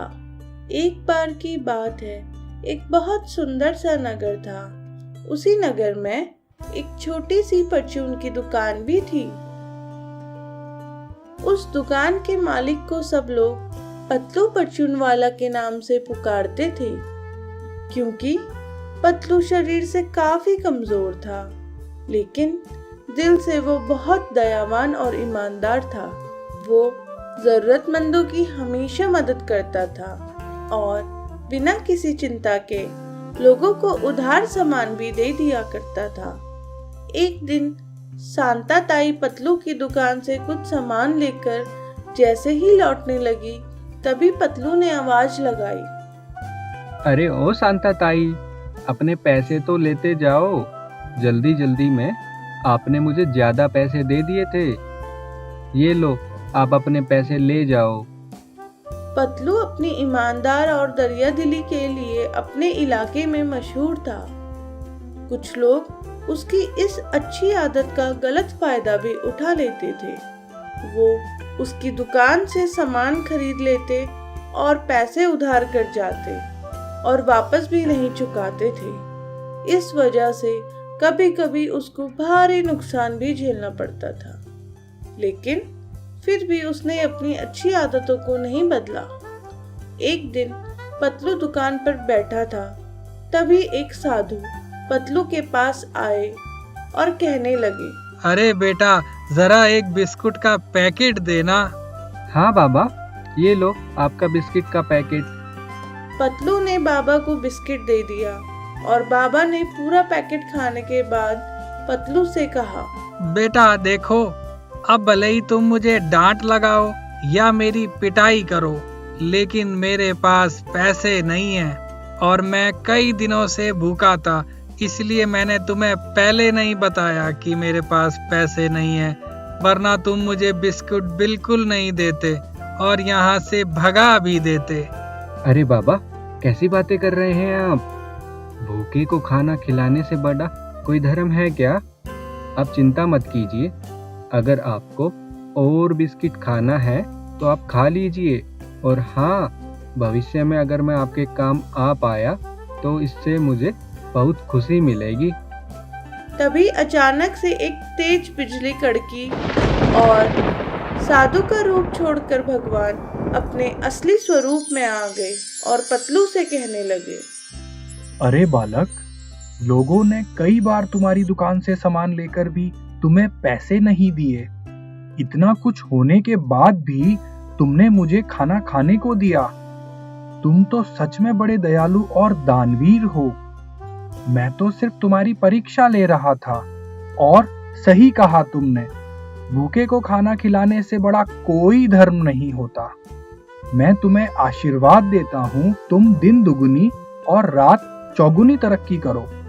ये कहकर भगवान अंतर्ध्यान हो गए और कुछ ही दिनों में पतलू की किस्मत पलट गई।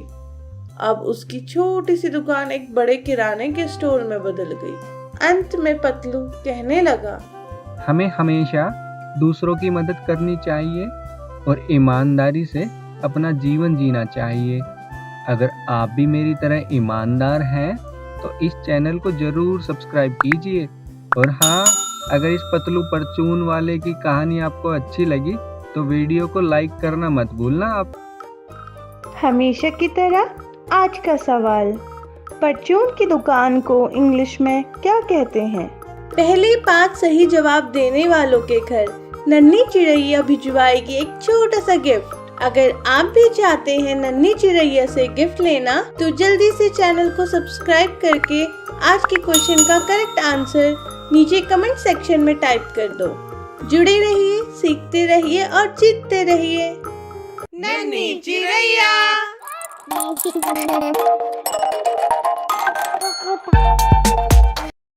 नन्ही चिड़ैया।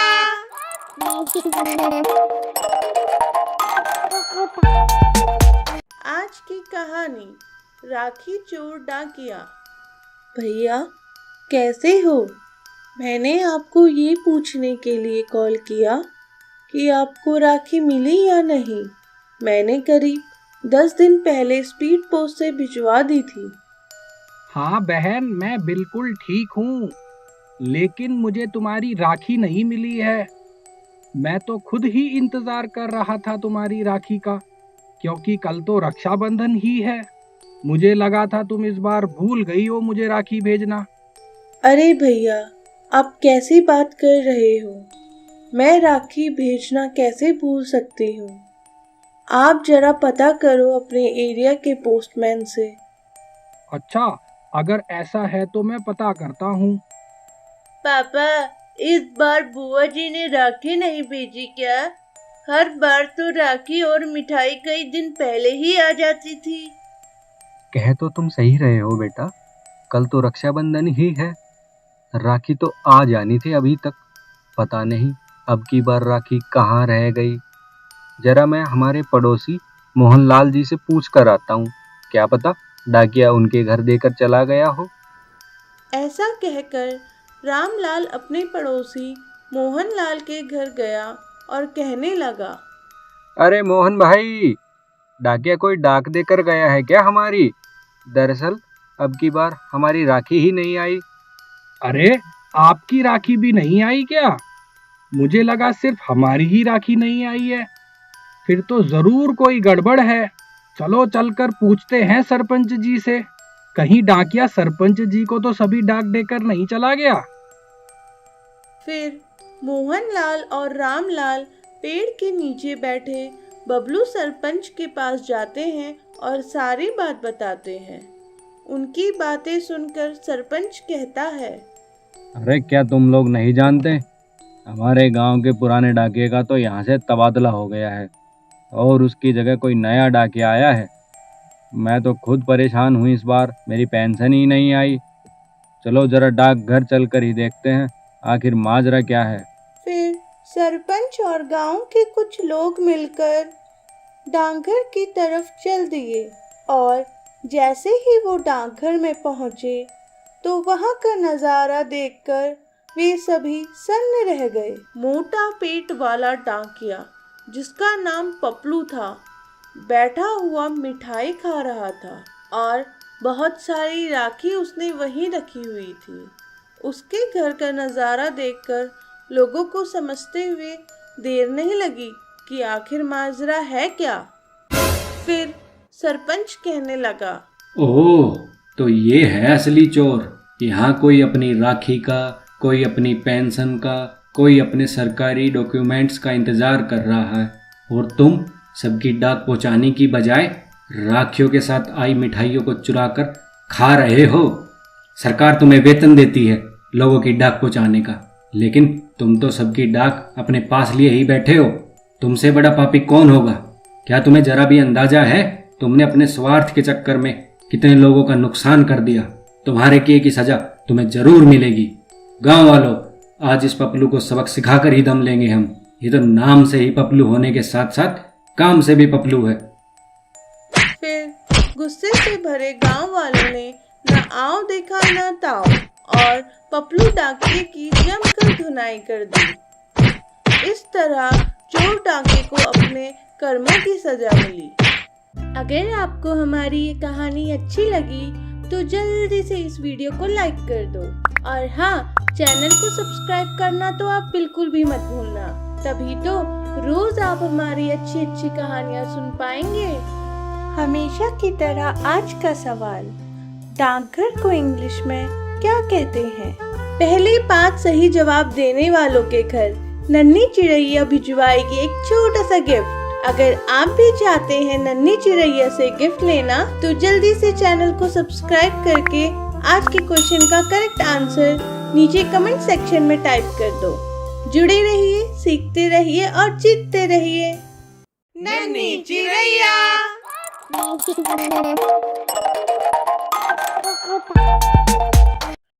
नन्ही चिड़ैया। आज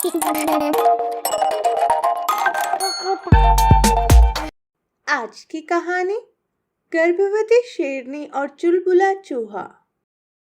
एक बार की बात है, एक बहुत सुंदर जंगल था। उसी जंगल में एक गुफा भी थी, जिसमें एक शेर अपनी पत्नी के साथ रहता था। शेर बहुत खुश था क्योंकि उसकी पत्नी गर्भवती थी और जल्द ही वो पिता बनने वाला था। शेर अपनी पत्नी की बहुत देखभाल करता था। हर रोज की तरह एक दिन शेर खाने की व्यवस्था करने के लिए अपनी गुफा से चला गया और शेरनी भी गुफा के बाहर आके आराम करने लगी। कुछ ही देर बाद रास्ते से गुजर रहे चुलबुले नाम के एक शरारती चूहे की नजर शेरनी पे पड़ी। शेरनी को सोता हुआ देख वो सोचने लगा, ओह, तो जंगल की रानी सो रही हैं। क्यों ना आज देख ही लिया जाए कि कौन ज्यादा ताकतवर है, मेरी मूंछ का बाल या इनकी पूंछ का बाल। ऐसा सोचकर चुलबुला चूहा शेरनी के पास गया और उसकी पूंछ के साथ खेलने लगा। ये सब करने में चूहे को बहुत ज्यादा मजा आ रहा था। तभी अचानक से सोई हुई शेरनी गुस्से में जाग उठी और उसने झट से चूहे को अपने पंजों में दबोच लिया। जैसे ही गुस्से में शेरनी चूहे को खाने ही वाली थी, तभी चूहा समझ गया कि अब वो नहीं बचेगा। चूहे ने घबराते हुए कहा, हे जंगल की रानी, मुझे माफ कर दो, मुझसे बहुत बड़ी गलती हो गई। अगर आप मुझे खा जाओगी तब भी आपको क्या ही मिलेगा, पिद्दी सा चूहा हूँ मैं, आपका पेट थोड़ी ना भरेगा मुझसे, दांतों में ही कहीं फंस कर रह जाऊंगा मैं। प्लीज मुझे जाने दो। अगर आप मुझे जाने दोगी तो शायद भविष्य में मैं आपके काम आ जाऊं। चूहे की ऐसी बातों को सुनकर शेरनी को हंसी आ गई और हंसते हंसते शेरनी कहने लगी, ये मजाक अच्छा था, जरा पहले खुद की हालत तो देखो। अगर मैं एक दहाड़ लगा दूं तो यहीं प्राण निकल जाएं तुम्हारे। इस छोटे से मुंह से इतनी बड़ी बड़ी बातें अच्छी नहीं लगती। तुम तो खुद इतने छोटे हो, पहले खुद की मदद कर लो, फिर मेरी मदद की सोचना। और हाँ, तुम्हारी पहली और आखिरी गलती समझकर छोड़ रही हूँ, आगे से यहाँ दिखाई मत पड़ना, नहीं तो मेरे होने वाले बच्चे तुम्हें सुबह का नाश्ता समझकर खा जाएंगे। ये कहकर उसने चूहे को छोड़ दिया। चूहे ने शेरनी को धन्यवाद कहा और अपनी जान बचाकर वहां से भाग गया। काफी दिन बीत जाने के बाद एक दिन ऐसा भी आया जब शेर की तबीयत इतनी ज्यादा खराब हो गई कि वो अपने और अपनी गर्भवती पत्नी के खाने की व्यवस्था करने की भी हिम्मत नहीं जुटा पा रहा था। तो उस दिन गर्भवती शेरनी ने खाने की व्यवस्था करने का फैसला किया और वो खाने की तलाश के लिए जंगल में निकल गई। उन दिनों जंगल में एक शिकारी भी घूम रहा था जो जानवरों को अपने जाल में फंसाकर उनको मार देता था। पर शेरनी तो इस बात से अनजान थी और वो बिना किसी बात की परवाह किए हुए खाने की तलाश में घूम रही थी। तभी अचानक से उसको एक पेड़ के नीचे कुछ खाना रखा हुआ दिखाई दिया और जैसे ही वो खाने के पास गई, तभी अचानक से शिकारी के बिछाए हुए जाल में फंस गई। शेरनी को बहुत दर्द हो रहा था, पर अपने दर्द से ज्यादा फिक्र तो उसे अपने पेट में पल रहे बच्चों की थी। उसने जाल को तोड़ने की बहुत कोशिश करी, पर उसकी सारी कोशिश बेकार रही और आखिर में थक हार कर वो तेज तेज दहाड़ने लगी।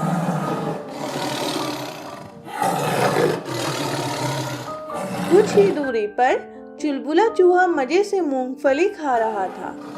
तभी उसे शेरनी की दर्द भरी दहाड़ सुनाई दी। वो तुरंत ही समझ गया कि ये तो गर्भवती शेरनी की आवाज है और जरूर रानी साहिबा संकट में है। चुलबुले ने न आव देखा न ताव और वो आवाज की दिशा की तरफ दौड़ पड़ा। वहां जाकर उसने देखा शेरनी तो शिकारी के जाल में बुरी तरह से फंसी हुई है। अरे रानी साहिबा, ये कैसे हुआ? आपको तो घर पे आराम करना चाहिए था ना, आप यहाँ कैसे? अरे भाई, किस बात की रानी, जब मैं खुद की ही रक्षा नहीं कर पा रही हूँ। अपने पेट में पल रहे बच्चों और अपने पति के लिए खाना ढूंढने के लिए निकली थी, लेकिन अचानक से इस जाल में फंस गई। अब मुझे नहीं लगता कि मैं इस जाल से निकल भी पाऊंगी। यहाँ ये शिकारी मुझे मार देगा, वहाँ मेरे पति भूख और बीमारी से मर जाएंगे। रानी की ये बातें सुनकर चूहा भी उदास हो गया और कहने लगा, अरे रानी साहिबा, आपको याद है ना, आपने उस दिन मेरी जान बख्श दी थी। आज आपकी रक्षा करना मेरा धर्म है। आप बिल्कुल भी परेशान मत होइए, अब मैं आ गया हूँ ना। देखो आपका ये छोटा सा सेवक कैसे शिकारी के जाल को चुटकियों में काटता है। ये कहकर चुलबुले चूहे ने तुरंत ही अपने नुकीले दांतों से जाल को काटना शुरू किया और कुछ ही देर में उसने पूरे जाल को काटकर शेरनी को आजाद करवा दिया। चूहे की इस मदद से शेरनी की आंखें भर आई और नम आंखों से शेरनी ने कहा, चूहे भाई, मुझे माफ करना। मैंने उस दिन तुम्हारे छोटे शरीर का मजाक उड़ाया था। अब मुझे समझ आ गया है कि कभी भी किसी की भी शारीरिक बनावट और कमजोरियों का ऐसे मजाक नहीं उड़ाना चाहिए। फिर दोनों अच्छे दोस्त बन गए और खुशी खुशी वहाँ से चले गए। फिर जाते जाते चुलबुले चूहे ने सबसे कहा, कहानी अच्छी थी ना? अब जल्दी से इस चैनल को सब्सक्राइब कर लो और हाँ, वीडियो को लाइक करना तो आप बिल्कुल भी मत भूलना, तभी तो ऐसी मजेदार कहानियाँ आप रोज सुन पाएंगे। अगर आपको हमारी ये कहानी अच्छी लगी तो जल्दी से इस वीडियो को लाइक कर दो और हाँ, चैनल को सब्सक्राइब करना तो आप बिल्कुल भी मत भूलना, तभी तो रोज आप हमारी अच्छी अच्छी कहानियाँ सुन पाएंगे। नन्ही चिड़ैया।